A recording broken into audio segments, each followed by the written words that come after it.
Bentornati sul canale per questo nuovo video. La puntata di oggi sarà un po' diversa perché vuole essere una guida completa per chi sogna di visitare il Kazakistan. Inizierò parlando delle informazioni pratiche, quindi per esempio valuta, visto, vaccinazioni, costi, trasporti e cose del genere, per poi spostarmi sul tour che ho fatto io in queste 2 settimane con le relative tappe, informazioni, suggerimenti e ci metterò sempre qualche nozione storica. Ricordo che ho già pubblicato la bellezza di 6 video dal Kazakistan. Sono molto approfonditi, quindi se state pianificando un viaggio vi consiglio di recuperarli. Iniziando con le informazioni pratiche, per prima cosa per arrivare qui bisogna per forza fare scalo, solitamente a Istanbul, e la compagnia più economica è la Pegasus. Dal punto di vista geografico, il Kazakistan è il 9° paese più esteso al mondo, il primo dell'Asia centrale. Questo vuol dire che le distanze tra le varie città sono molto ampie. Se noleggiate la macchina, quindi sappiate che il paesaggio predominante è la steppa e può risultare un po' noioso. E visto che il paese ha 20 milioni di abitanti, che equivalgono a 6 abitanti al chilometro quadrato, può capitare di non incontrare centri abitati per centinaia di chilometri. La lingua ufficiale è il kazako, ma quasi tutti parlano anche il russo. Nel sud si parla anche uzbeko e qualcuno parla anche kirghizo. Il 70% degli abitanti sono di etnia kazaka e la religione predominante è l'Islam, quindi portatevi qualcosa per coprire spalle e ginocchia se volete visitare moschee. Il Kazakistan confina con Russia, Cina, Kirghizistan, Uzbekistan e Turkmenistan, oltre che al Mar Caspio, che è il lago più grande al mondo.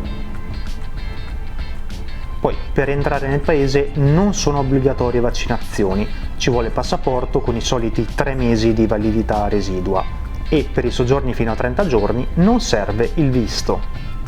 Il cibo non è molto vario, si mangia tanta carne, patate, peperoni, cetrioli, ma per fortuna c'è anche qualche piatto dei paesi vicini, come il plov e i lagman. Per internet vi consiglio di fare una SIM locale, molto più economica rispetto alle SIM. Noi abbiamo pagato 17 euro per dati illimitati per 2 settimane. A proposito di valuta, qui la moneta è il tenge kazako.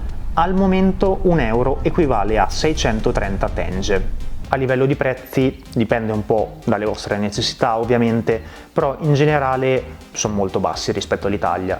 Si può mangiare con 7 euro al ristorante, una notte va tra i 7 e i 10 euro in camera doppia, quindi 7-10 euro a testa. Per gli spostamenti potete noleggiare la macchina, noi l'abbiamo noleggiata per 3 giorni e per il resto abbiamo usato treno, maršrutke, taxi e voli interni. Per i taxi usate l'applicazione Yandex che funziona in molti paesi che facevano parte dell'Unione Sovietica. Ultimo appunto, a livello di sicurezza non abbiamo avuto alcun problema, anzi i locali sono sempre super gentili e curiosi. Ora direi che si può passare alle varie tappe. Siamo atterrati ad Astana alle 4:50 di mattina del 27 maggio e abbiamo deciso di rimanere nella capitale solo fino alle 21 di quel giorno. Col senno di poi, decisione molto saggia visto il numero limitato di giorni e anche quanto ha ad offrire il paese. Astana in kazako significa capitale, non molto originale ma direi parecchio esplicativo. Ma cosa si fa ad Astana, seconda città più popolosa del paese con circa 1,5 milioni di abitanti? Beh, principalmente si cammina tra le nuovissime costruzioni. Qui è tutto nuovo perché la città si è sviluppata negli ultimi 25-30 anni. Infatti è diventata capitale nel 1997 e da allora è cresciuta molto. Gli edifici da non perdere sono il Bayterek, che è il simbolo della città, alto 100 metri e rappresenta un uovo d'oro deposto su un pioppo. L'entrata costa 2000 tenge, circa 3,50 euro, e al suo interno si trova il calco della mano dell'ex presidente Nazarbayev. Poi la tenda più grande del mondo, che è in realtà un centro commerciale, con una piscina con sabbia delle Maldive all'ultimo piano. Poi il Palazzo di Pace e Riconciliazione, con questa forma molto particolare, il Palazzo della Creatività, il centro Nazarbayev, la Concert Hall, poi questo palazzo che è una copia delle Sette Sorelle di Mosca, il Circo Sovietico, questa sfera sede dell'Expo 2017, infine la Grand Mosque, la settima moschea più capiente al mondo. Oltre a questi che ho citato, Astana ha tantissimi altri edifici particolari. Il mio consiglio, molto personale, è quello di cercare di camminare il più possibile e di perdersi tra questi nuovissimi palazzi. Da Astana abbiamo preso un aereo da 58 euro verso Almaty, la città più popolosa del paese ed ex capitale. Almaty si trova nell'estremo sud, vicino al confine con il Kirghizistan. Abbiamo diviso la visita alla città in due parti, visto che dopo il primo giorno qui abbiamo fatto 3 giorni immersi nella natura. In questo primo giorno abbiamo visitato il Palazzo dei Matrimoni, il Circo Sovietico, ce ne sono tantissimi nelle ex repubbliche sovietiche, poi ci siamo mossi con la metro che funziona ancora a gettoni e siamo arrivati al Parco Panfilov, forse l'attrazione principale di questa città. Qui c'è la cattedrale Ascensione, che è uno degli ultimi edifici zaristi in città, e vari memoriali. Il più importante ricorda le 15 ex repubbliche sovietiche, poi c'è quello che celebra le città eroine sempre dell'Unione Sovietica, quello che onora le vittime durante la guerra civile e l'ultimo è per i caduti in Afghanistan. Poi tappa il Green Bazaar, da cui mi aspettavo un bel po' di più, e poi la Central Mosque. Dopo questo primo giorno in città abbiamo preso la macchina a noleggio, un 4x4 pagato 160 euro totali per 3 giorni. Il terzo giorno in Kazakistan inizia con un paio d'ore d'auto, fino ad arrivare a Tamgali Tass, dove ci sono più di 6.000 incisioni e uno dei 6 patrimoni UNESCO del paese. Qui la strada è un po' nascosta, Maps vi manderà sulla strada sbagliata, quindi fate attenzione. Costo d'entrata 500 tenge, poi ci siamo spostati verso il parco Altinemel, che è il parco più grande del Kazakistan.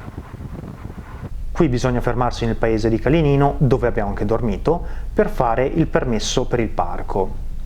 Parco che chiude alle 19, quindi fate attenzione perché online non era molto chiaro. L'entrata al parco per 2 persone e una macchina ci è costata 6,50 euro. Da Kalinino c'è più o meno un'ora di strada per arrivare alla bellissima Singing Dune, duna di sabbia di 150 metri di altezza e più di 3 km di lunghezza. Nel parco ci sono 3 percorsi in tutto, ma per il poco tempo abbiamo fatto solo questa tappa. Giorno numero 4 che inizia con un bel po' di macchina, tappa veloce lungo la strada e poi riprendiamo fino alla cittadina di Shonzi, dove facciamo rifornimento. E la prima vera tappa è lo Sharing Canyon. Costo per 2 persone e una macchina 6 euro. Siamo al canyon più grande dell'Asia centrale e qui ci sono vari percorsi. Noi abbiamo fatto quello panoramico e quello che passa proprio all'interno del canyon, fino al fiume. 10 km totali di camminata che valgono sicuramente la pena. In queste zone ci sono molti punti di osservazione, consigliato fermarsi a quello sul Black Canyon. Poi abbiamo proseguito prima verso est, avvicinandoci alla Cina, e poi verso sud, fino ad arrivare a Sati, dove abbiamo passato la notte. Piccolo appunto, essendoci non molti centri abitati, fate benzina ogni volta che trovate un benzinaio. Giorno 6 che inizia con una marshrutka verso il lago Kaindi. Qui si potrebbe andare con la propria macchina, ma la strada è parecchio brutta. Quindi c'è questo pulmino condiviso e qui si paga il primo trasferimento, il secondo e l'entrata al parco. Il prezzo dipende da quanti siete e da quanto riuscite a contrattare. Allora, per riassumere, sono primo trasferimento 40 minuti, 10.000 tenge a testa con la marshrutka vuota. Poi secondo trasferimento 5 minuti, 1.000 tenge a testa. Entrata al parco da 1.500 tenge a testa, e poi 10 minuti di camminata in discesa per raggiungere questo bellissimo lago. Lago molto particolare che si è formato con un terremoto. Seconda tappa, il lago Colsai inferiore, che si può raggiungere con la propria macchina. L'entrata al parco è di 3000 tenge a macchina. I laghi sono 3, ma come sempre il tempo è poco, quindi abbiamo fatto solo il primo. Da qui ci siamo sparati la bellezza di 4-5 ore di macchina per tornare ad Almaty. Ecco, altro punto sulla macchina, dovrete guidare tanto. Noi in 3 giorni abbiamo fatto più di 1000 km, divisi però in 20 ore di guida. Questo perché le strade non sono in condizioni perfette e soprattutto i limiti di velocità sono parecchio bassi. Giorno 7 ci siamo spostati subito a Medeu, da qui si prende la cabinovia per Shimbulak. Si passa da 1800 a 3200 metri e il costo totale è di circa 14 euro. Noi abbiamo avuto molta sfortuna con il tempo, altrimenti saremmo arrivati ai piedi del ghiacciaio Bogdanovica. Comunque nevica.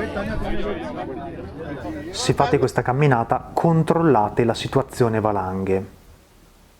Poi siamo tornati in città e dopo vari edifici di cui non conosco il nome, ma che vale la pena vedere, siamo arrivati al monumento all'indipendenza, con il celebre Uomo d'Oro in cima. Poi eccoci all'Hotel Kazakistan, uno dei simboli della città. Poi il cinema sovietico e qui vicino parte la cabinovia per la collina Koktobe, che costa circa 14 euro. Questo è un ottimo posto per il tramonto, si ha una vista veramente molto bella sulla città. Giorno 8 un po' leggero, abbiamo visitato vari edifici e mercati non turistici fino ad arrivare al Family Park, dove si trova la statua di Lenin e vari resti della guerra.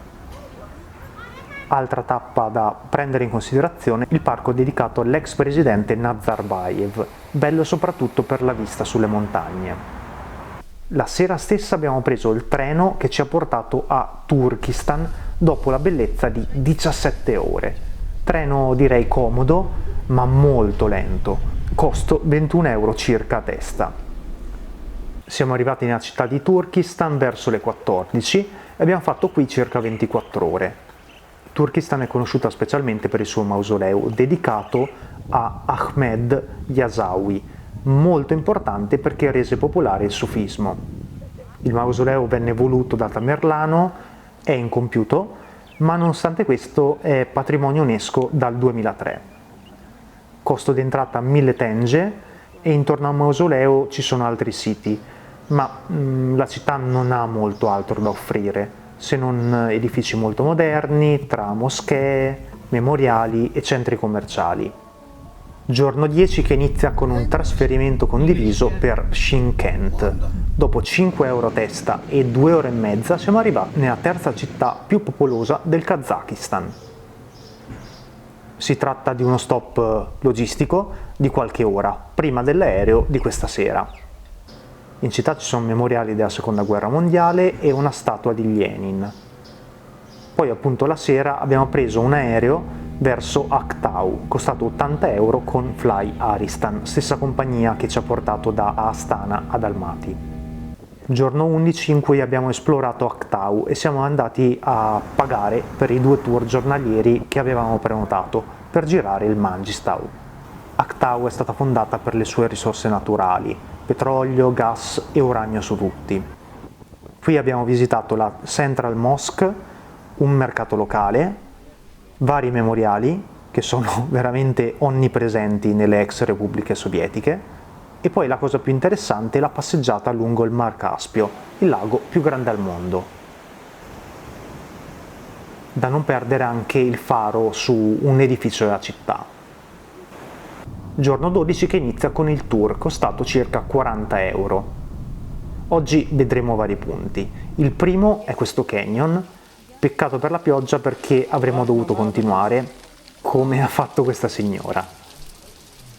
Comunque paesaggi molto belli. Poi moschea e necropoli Karaman Ata. Qui entrano prima gli uomini Mi raccomando, con il piede destro. Questa è una delle necropoli più antiche della regione. Le prime tombe risalgono all'VIII secolo. La moschea invece dedicata al saggio sufi Karaman Ata risale al XII-XIII secolo. Non l'ho detto prima, ma nel tour sono compresi anche pranzo e qualche snack. Altra tappa, le Tiramisu Mountains, uno dei posti più belli che abbia mai visto in vita mia. Milioni di anni fa qui c'era l'oceano, tutte le formazioni che vedremo in questi 2 giorni risalgono a quel periodo.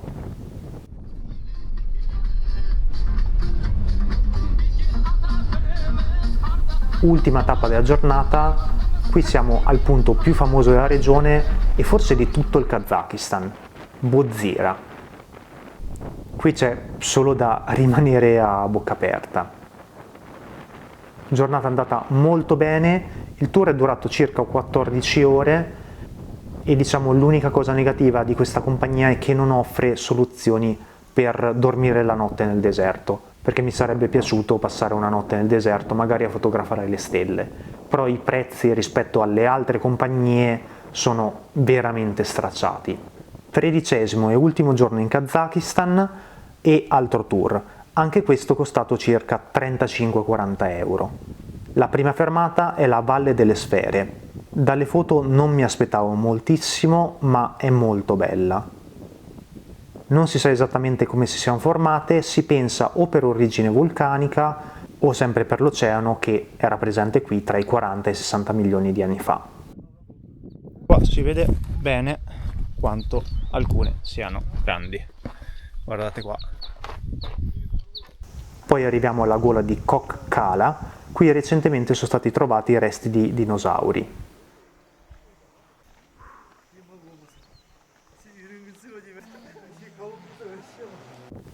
Penultima tappa, la montagna Sherkala, su cui alleggia una leggenda. Si dice che qui fu combattuta l'ultima battaglia tra kazaki e turkmeni.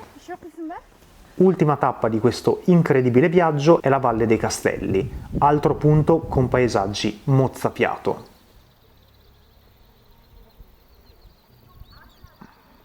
Siamo arrivati alla fine di questo video, molto diverso rispetto al solito, più conciso, con meno informazioni storiche, un attimo più dettagliato, diciamo secondo me molto utile se programmate una vacanza in Kazakistan. Io comunque vi invito a guardare gli altri video dal paese perché sono molto completi e vi ringrazio di essere rimasti fino alla fine. Vi chiedo di iscrivervi al canale per supportarmi e per non perdervi tutte le mie prossime avventure. Noi ci vediamo prestissimo da un'altra parte di mondo.